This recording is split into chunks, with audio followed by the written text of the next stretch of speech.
ಆ ಹೆಣ್ಣು ಮಗಳಿಗೆ ಪೊಲೀಸರು ಲಾಠಿ ಚಾರ್ಜ್ ಕೊಟ್ಟಾಗ ಒಂದಷ್ಟು ಸಿಂಪತಿ ಕ್ರಿಯೇಟ್ ಆಯಿತು. ಒಂದು ಹೆಣ್ಣು ಮಗಳ ಮೇಲೆ ಇಷ್ಟೊಂದು ರೀತಿಯಲ್ಲಿ, ಯಾಕಂದರೆ ಆ ಪೊಲೀಸರು ಹೊಡೆದಂತಹ ಲಾಠಿ ಏಟೇನಿದೆ ಅದ್ರ ವಿಡಿಯೋನೇ ಇತ್ತು. ಆಕೆಗೆ ಎಷ್ಟು ಬಲವಾಗಿ ಏಟು ಬಿದ್ದಿದೆ, ಆಕೆ ಬಿದ್ದು ಒದ್ದಾಟ ಮಾಡಿದ್ದು ಅದೆಲ್ಲ ಆಯಿತು. ಅದಾದಮೇಲೆ ಆಕೆಗೆ ಸಂಬಂಧಪಟ್ಟಂತಹ ಒಂದಷ್ಟು ವಿಡಿಯೋಗಳು ಈ ಸೋಷಿಯಲ್ ಮೀಡಿಯಾಗಳಲ್ಲಿ ಸಿಕ್ಕಾಪಟ್ಟೆ ವೈರಲ್ ಆಗ್ತಾ ಇದೆ. ಇದೆಲ್ಲೋ ಒಂದು ಕಡೆ ಇದು ಕೂಡ ದ್ವೇಷ. ಅಂದರೆ ಹೆಂಗನ್ಸುತ್ತೆ ಅಂದರೆ, ಒಂದು ಹೆಣ್ಣಿನ ಅದು ವೈಯಕ್ತಿಕ ಬದುಕು, ಆಕೆ ಏನಾದರೂ ಮಾಡ್ಕೊಳ್ಳಿ, ಆ ವೈಯಕ್ತಿಕ ಬದುಕನ್ನು ಇವರು ಬಂದು ಈ ರೀತಿ ಹರಾಜು ಮಾಡೋದು ಎಷ್ಟರ ಮಟ್ಟಿಗೆ ಸರಿ ಅನ್ನೋದು.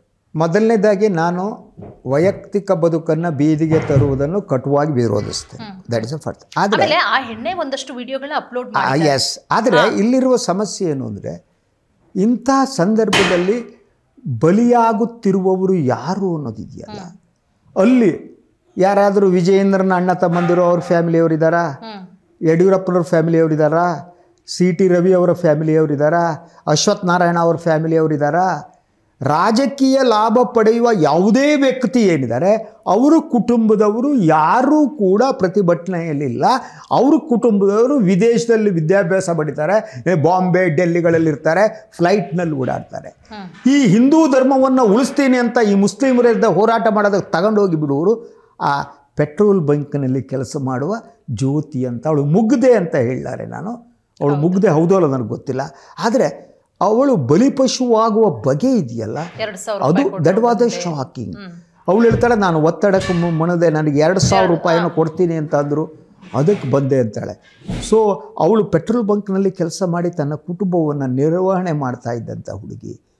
ಅವಳಿಗೆ ಮುಗ್ಧತೆನೋ ದಡ್ಡತನೋ 2,000 ರೂಪಾಯಿ ಆಸೆನೋ ಬಂದ ಮೇಲೆ ಅವಳನ್ನು ಹೇಗೆ ಸಿದ್ಧಪಡಿಸಲಾಗಿತ್ತು ಅಂತಂದರೆ, ಅಲ್ಲಿ ಹೋದ ಮೇಲೆ ಅವಳು ಒಂದು ಸಮುದಾಯದ ಜನರನ್ನು ಸೂಮಕ್ಕಳು ಅಂತ ಕರೀತಾಳೆ. ಇಂಡಿಯಾದಲ್ಲಿರುವ ಬಹುತೇಕ ಬೈಗಳು ಕೂಡ ಮಹಿಳಾ ಕೇಂದ್ರಿತ ಆಗಿವೆ. ಗಂಡಸರಿಗೆ ಬೈಯಲ್ಲ. ಸೂಮಗ ಬೋಮಗ ಅಂದರೆ ಒಬ್ಬಳ ಹೆಣ್ಮಗಳನ್ನು, ಅವಳ ಚಾರಿತ್ರ್ಯವನ್ನು ಪ್ರಶ್ನಿಸುವುದು, ಅವರನ್ನು ದೂಷಿಸುವುದು. ಅದಕ್ಕೆ ಇಂಥ ಗಲಭೆಯನ್ನು ಸೃಷ್ಟಿಸುವವಳು ಒಬ್ಬ ಗ್ರಾಮೀಣ ಪ್ರದೇಶದ ಮುಗ್ಧ ಹುಡುಗಿಯನ್ನು ಬಳಸಿಕೊಂಡು ಅವಳ ಬಾಯಲ್ಲಿ ಇನ್ನೊಂದು ಮುಸ್ಲಿಂ ಸಮುದಾಯವನ್ನು ಸೂಮಕ್ಕಳು ಅನಿಸ್ತಾಳೆ. ಆ ವಿಡಿಯೋನು ಕೂಡ ಅವಳಿಗೆ ಯಾವ ಮಕ್ಕಳು ಏನಿದ್ದಾರೆ, ಯಾರ ಅಮ್ಮ ಇದ್ದಾರೆ, ಅವರು ನನ್ನಮ್ಮ ಇರ್ಬೋದು, ನಿನ್ನಮ್ಮ ಇರ್ಬೋದು, ಜ್ಯೋತಿಯವರ ಅಮ್ಮ ಇರ್ಬೋದು, ಇನ್ನೊಬ್ಬರ ಅಮ್ಮನೇ ಕಣ್ರಿ. ಕೇವಲ ನರೇಂದ್ರ ಮೋದಿಯವರ ಅಮ್ಮ ಮಾತ್ರ ಅಮ್ಮ ಅಂತ ಅಲ್ಲ, ಯಾರ ಅಮ್ಮ ಆದರೂ. ಆದರೆ ಇವರ ಬಾಯಲ್ಲಿ ಈ ಜನ, ಸಂಘ ಪರಿವಾರದ ಜನ, ಮೋದಿಯವರ ಅಮ್ಮನಿಗೆ ಏನೋ ಅಂದರು ಅನ್ನೋದಕ್ಕೆ ಬಿಗ್ ಇಶ್ಯೂ ಮಾಡುವ ಜನ, ಒಬ್ಬ ಹೆಣ್ಣು ಮಗಳ ಬಾಯಲ್ಲಿ ಅವಳನ್ನು ಸಿದ್ಧಪಡಿಸಿ ಅವಳಿಗೆ 2,000 ರೂಪಾಯಿ ಕೊಟ್ಟು ಅವಳು ತಂದು ಬಿಟ್ಟು ಪೊಲೀಸರು ಬಿಡದಂಥ ಸಂದರ್ಭದಲ್ಲಿ ಅವರು ಅದಕ್ಕೂ ಮೊದಲು ಮೆರವಣಿಗೆ ಮಾಡ್ತಾ ಹೇಳ್ತಾರೆ, ಅವರು ಸೂಮಕ್ಕಳು ಸೂಮಕ್ಕಳು ಸೂಮಕ್ಕಳು ಸೂಮಕ್ಕಳು.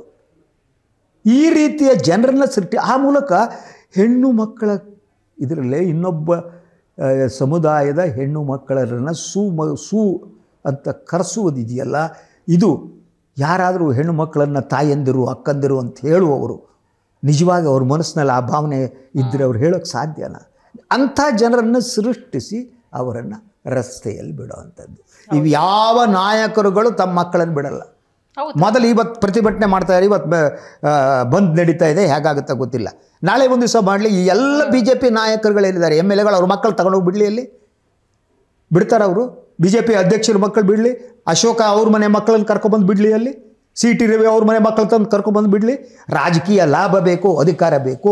ಆ ಜ್ಯೋತಿ ಅಂತ ಮಕ್ಕಳುಗಳನ್ನ ಪಾಪ ಅವ್ರನ್ನ ತಂದು ಅಲ್ಲಿ ಬಲಿ ಹಾಕೋದಕ್ಕೆ ನಾಚಿಕ, ಮಾನ, ಮರ್ಯಾದೆ ಏನಾದರೂ ಒಂದು ಬೇಕಲ್ಲ.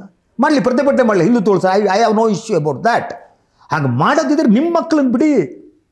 BJP 66 ಜನ MLAಗಳಿದ್ರೆ ನಿಮ್ಮ ಮಕ್ಕಳು ಕರ್ಕೊಬಂದು ಬಿಡಿ.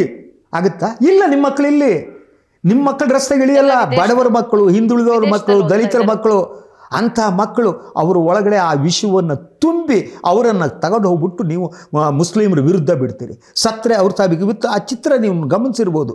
ಪೊಲೀಸ್ ಏನು ಅರೆಸ್ಟ್ ಮಾಡಿದ್ರಲ್ಲ, ಅವರು ಹಿಂದೂಗಳಿರಲಿ ಮುಸ್ಲಿಂ, ಅವರು ಹೋಗಬೇಕಾದ್ರೆ ಆ ಮುಖವನ್ನು ಬಗ್ಗಿಸಿಕೊಂಡು ಕ್ಯಾಮ್ರಾಕ್ಕೆ ನನ್ನ ಮುಖ ಕಾಣಕೂಡುದು ಅಂತ ತೀರಿಸ್ಕೊಂಡು ಹೋಗ್ತಿದ್ದಾರಲ್ಲ. ಯಾಕೆ? ಅವರು ನಾಳೆ ಅವ್ರ ಕುಟುಂಬದವರು ಮುಖ ತೋರ್ಸೋಕ್ಕಾಗತ್ತಾ? ಪೊಲೀಸ್ ಸ್ಟೇಷನಿಗೆ ಹೋದರು, ಜೈಲ 14 ದಿವಸ ಕಳಿಸ್ತಾರೆ ಕುಟುಂಬದವರು.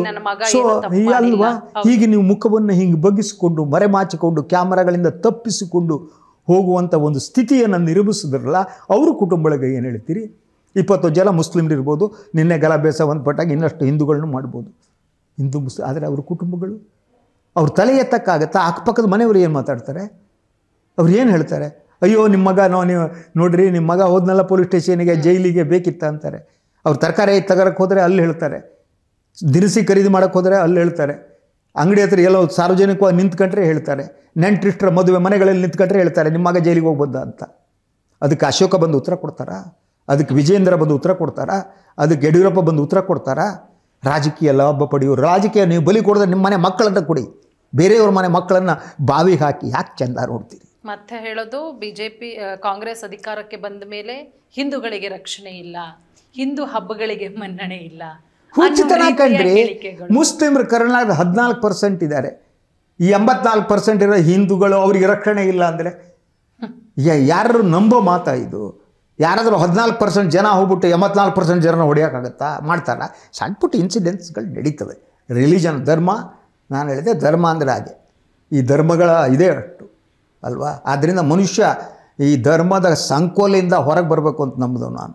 ದೇವರನ್ನು ಪೂಜೆ ಮಾಡ್ತಿರೋ ಮನಸ್ಸಿನಲ್ಲಿ ಮಾಡಿ, ಹೃದಯದಲ್ಲಿ ಮಾಡಿ, ಆತ್ಮದಲ್ಲಿ ಮಾಡಿ, ನಿಮ್ಮ ಮನೆಯಲ್ಲಿ ಮಾಡಿ, ದೇವರನ್ನು ಬೇಡ್ಕೊಳ್ಳಿ. ದೇವರನ್ನು ತಂದು ಬೀದಿಗೆ ಹಾಕಿ ಚಿರಂಡಿಗೆ ಹಾಕ್ಬಿಟ್ಟು ಅಲ್ಲಿ ಎಲ್ಲಿ ಓಡ್ ಸಿಗುತ್ತಾ ಅಂತ ಹೇಳ್ಬಿಟ್ಟು ನೋಡೋದಿದೆಯಲ್ಲ, ಇದಂಥ ಹೀನ ಕೃತ್ಯ ಇನ್ನೊಂದಿಲ್ಲ ಪೂರ್ಣಿಮಾ.